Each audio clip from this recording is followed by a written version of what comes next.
Deux personnes ont tort.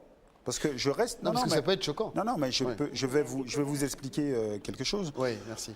Je pense qu'il est important de connaître les choses, de comprendre. Pour dépasser justement les problèmes de victimisation, de culpabilisation, il faut comprendre les choses. Mais parce que je suis en train de vous poser comme question, c'est est-ce que votre expo, le fait de voir des images parfois très fortes, des documents bruts, forts, sans forcément le décodage qu'on vient de passer 3/4 d'heure à faire, est-ce que ça permet de comprendre? Est-ce que les explications sont là? Ah oui, mais attendez. Parce que ça accompagne le texte, il faut le dire. Non, mais c'est important. Il y a des audiovisuels, il y a beaucoup de choses qui l'accompagnent. Il y a un audioguide. Voilà. Le premier objectif de cette exposition, c'est justement de décrypter. Oui, mais est-ce qu'on a Parce qu'il y avait le piège, justement, d'aller réexhiber les mêmes personnes. Donc, Est-ce que ça va marcher? Ça, on ne sait jamais. on ne sait Par pas, contre, mais on a tout je donne fait un pour. exemple. Lilian, par exemple, a fait tout un travail d'accompagnement audio-guidage sur des œuvres. Il s'arrête de temps devant les images et le public peut être accompagné de l'audio-guidage. Donc les œuvres, on ne les lâche pas comme ça. Puis je vais vous dire une chose qui est très claire. Pendant 20 ans, on a pensé Donc que la on Shoah... va à une expo, mais il faut écouter alors. Et puis laissez-moi Et terminer. regarder, lire, Lire, il y a des écouter, documentaires. parler aussi avec les autres qui À vont travers commenter les l'exposition. images. Ouais. Mais je vais aller plus loin. Pendant 20 ans, beaucoup de gens ont dit qu'il ne faut pas montrer la Shoah pour comprendre le traumatisme que ça a été. Donc les premiers films qui ont été faits sur la Shoah ont été interdits. Parce que c'était trop traumatique à regarder. Conclusion, pendant 30 ans, l'Europe a oublié comme le monde. À un moment, on a monté de manière brute ce qu'était la Shoah. Plus personne maintenant peut dire qu'ils l'ont oublié. Il y a un moment, il faut aussi savoir montrer les choses. Oui, ça peut être difficile. Oui, ça peut être traumatique. Mais il y a bien un moment, on va arrêter. Ça fait... Non, mais je parle de la compréhension, du J'ai bien décryptage, compris. du décodage. J'ai bien compris. Le fait de voir, J'ai oui, on voit, ça on J'ai voit. tout à fait compris. Ouais. Pendant longtemps, on s'est dit on ne peut pas regarder des hommes dans des camps qui sont dans un tel état d'inhumanité parce que les gens vont être traumatisés. Oui, mais pas le raconter, ça crée aussi du traumatisme et pas le montrer. Donc dans les deux cas de figure, vous créez du traumatisme. Aujourd'hui, je pense qu'on a largement pu faire le bilan que l'absence de savoir et de connaissances sur ces sujets n'ont pas permis d'endiguer le racisme. Alors on va prendre une hypothèse. On va peut-être se donner quelques années à faire l'inverse. D'en parler, de le faire rentrer dans le musée. C'est la première grande expo internationale sur le sujet. Attendez, la première. Il y en a eu des centaines d'autres qui n'ont jamais abordé ces questions et qui ont montré ces mêmes images sans dire d'où elles venaient et ce qu'elles étaient. Donc pour la première fois, on va donner une autre histoire à ces hommes qui n'ont jamais de nom dans l'histoire. Oui, mais encore une fois, situer l'image, est-ce que ça veut dire Mais on le expliquer? situe. On la situe. on leur donne Oh là des- là, on la situe, on la explique, on les met d'ailleurs en Toutes les concordance. personnes sont identifiées, C'est comme, voilà, il y a eu un c'est- énorme travail. D'ailleurs, il y a même eu un travail de choix des images, dans quel enchaînement elles devaient fonctionner à travers le discours qui était posé. Donc je pense qu'on ne pourra le juger ça que dans 6 mois. Automatiquement, il y a des fois des gens qui ne peuvent pas comprendre ce que vous leur amenez comme discours. C'est comme vous, dans votre émission, il y a peut-être 10-15% qui vont dire « j'ai rien compris de ce qu'il a voulu me dire ». C'est le risque qu'on prend, c'est le risque qu'on prend tous quand on devient médiateur de quelque chose. J'accepte les 15%. S'il y en a 50-60%, on pourra dire qu'on s'est trompé. Mais je pense que beaucoup de gens, y compris dans le trauma peut-être, dans quelques années, reviendront sur ce qu'ils ont vu. L'entier dont vous parlez, là, l'exemple que vous avez donné, le fait qu'ils disent j'ai veux pas pas envie les de voir. voir Il a dit ça, clairement, je veux pas les c'est voir. c'est pas forcément qu'il ne comprend pas. Non, ou- c'est qu'il ne veut pas aller voir. Bon. Il est traumatisé par ce qu'il voit. Ce que je comprends, Ça ces peut être images. traumatisant, ceci dit. Mais c'est traumatisant. Ouais. Mais en même temps, ne pas les connaître, c'est tout autant traumatisant. Ouais. Maintenant, lequel des deux est valable? Ouais. C'est complexe. Pourquoi vous ne comprenez pas que ça puisse traumatiser Lilian Thuram? Non, je dis simplement que, par exemple, j'ai pris le temps de rester dans l'expo, Ouais. de parler avec ceux qui voyaient les images. Ouais. Et la majorité des gens me remercient parce que justement, ils comprennent.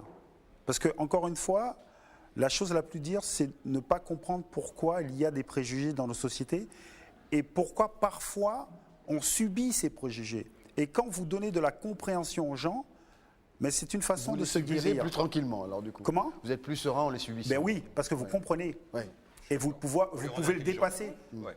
Par exemple, moi, quand je jouais au foot en Italie, les gens faisaient le bruit du singe dans le stade, mais ça ne me touchait pas parce que je comprenais le mécanisme.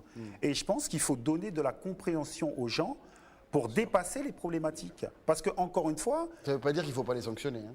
non, ça c'est autre chose. D'accord. Je dis qu'il faut donner de la compréhension aux gens qui subissent le racisme pour pouvoir ne pas être touchés. Et il faut donner de la compréhension aux gens, à ceux qui ont des préjugés, mais qui ne comprennent pas pourquoi ils ont des préjugés, parce que parfois, ça devient de l'ordre émotionnel. On ne comprend pas, mais par contre, émotionnellement, j'ai un rejet. Et passer par l'histoire, passer par les expositions, par la connaissance, permet de faire comprendre comment les préjugés se sont installés dans notre société. Sandrine Lemaire. Oui, effectivement, ça, ce sont des débats que nous avons eus avec Pascal Blanchard depuis longtemps. Ouais. Ça, c'est pas la première Mais exposition, comment même on si les c'est a la maintenant première, avec, même si c'est ça la dépasse première votre qui a cadre une de telle binôme ampleur. formidable. Oui, Ouais. qui a une telle ampleur, mais ça fait très longtemps qu'avec Pascal et d'autres, on fait des expositions, y compris aux Antilles, etc. Et qu'on a le même type de réaction, y compris quand on fait des catalogues d'expositions. Donc on s'est posé ces questions. Néanmoins, majoritairement, ce qu'il en ressort, c'est que de montrer les choses. C'est pas plus facile pour les gens qui regardent que pour nous de le faire d'ailleurs à un moment. On s'interroge beaucoup.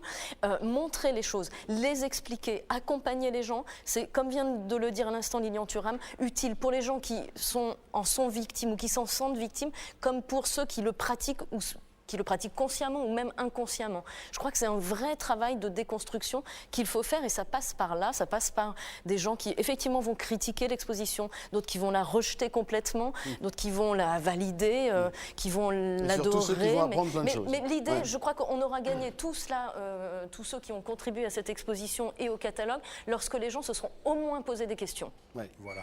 Pascal Blanchard, pour conclure. Un des journalistes qu'on a rencontré lundi a cru qu'on avait fait une erreur de frappe dans le dossier qu'on a expliqué qu'il y avait 1,4 milliard de visiteurs. Il dit vous avez fait une erreur, c'est 1,4 milliard de visiteurs. 1,4 milliard de visiteurs. Je dis non, c'est bien 1,4 milliard. Et il me dit c'est pas possible. Donc je l'ai emmené au début de l'exposition. Il y a C'est sur combien d'années? On va le répéter Sur à quand peu même. près un siècle et demi, pour faire simple. Voilà, ça fait 150 quand même ans. 150 Non, ans. Hein. mais Ouais. ce qu'il faut quand même comprendre, c'est que ça veut dire un phénomène massif. Ouais. Et je pense que déjà, rien que si ça, les gens, en repartant de l'exposition, ont pu simplement appréhender cette notion de volume, de temporalité, de temps long. 5 siècles, c'est long une histoire qui dure sur 5 siècles. De l'ensemble des populations qui ont été exhibées. Si tout ça rentre juste en toute petite place dans cette compréhension du monde des 5 derniers siècles, vous savez, c'est rien de plus dur que d'expliquer à un gamin pour ce qu'est le racisme, par exemple. Et avec ça, vous pouvez l'expliquer assez facilement. Ben voilà, les gens sont devenus parce qu'ils ont vu des sauvages. Ils ont cru aux sauvages. C'est pour ça qu'on va tous aller voir l'expo-exhibition au Quai Branly du 29 novembre 2011 au 6 juin 2012 avec toutes les explications, notamment celle de Lilian Thuram. Vous êtes souvent là-bas. Vous êtes souvent... Écoutez, je dors pas là-bas. Oui. Vous êtes là. Oui. Mais il y a l'audioguide. Pour comprendre l'invention du sauvage. Merci Sandrine Lemaire, merci Pascal Blanchard, merci Lilian Thuram et merci Nanette Sneup. À la semaine prochaine pour toutes les France et je remercie infiniment la Maison des Métallos de nous avoir accueillis aujourd'hui pour ce Toutes les France exceptionnel. À bientôt.